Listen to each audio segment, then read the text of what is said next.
Kenangan Nurul Arifin Maura, anak yang tangguh, cantik, dan cerdas. Artis senior dan Wakil Ketua Umum Partai Golkar Nurul Arifin menyebut putrinya Maura Magnalia Madyaratri sebagai sosok yang cantik, tangguh, dan cerdas. Menurut Nurul, bukan perkara mudah untuk menjadi seorang anak politikus nasional. Almarhumah harus tahu cara membatasi diri dan menjaga pergaulan. Di sisi lain, Nurul juga menyadari bahwa almarhumah sedang berada di fase labil, sebab Maura merasa tertekan karena belum mendapat pekerjaan. Padahal bulan depan dia akan menyandang gelar master dari Sydney University.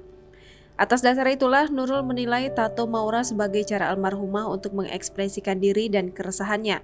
Mayong Suryo Laksono, ayah almarhum dan istri Nurul, mengatakan bahwa almarhumah sempat berkonsultasi dengan psikiater terkait tekanan jiwanya. Nurul juga mengakui almarhumah sebagai sosok yang patuh dan protokol kesehatan. Dia akan meminta teman-temannya untuk tes antigen sebelum berkunjung ke rumahnya. Maura meninggal pada Selasa pagi sekitar pukul 5.37 waktu Indonesia Barat karena gagal jantung. Rencananya jenazah almarhumah akan disemayamkan di San Diego Memorial Karawang pada Rabu 26 Januari 2022.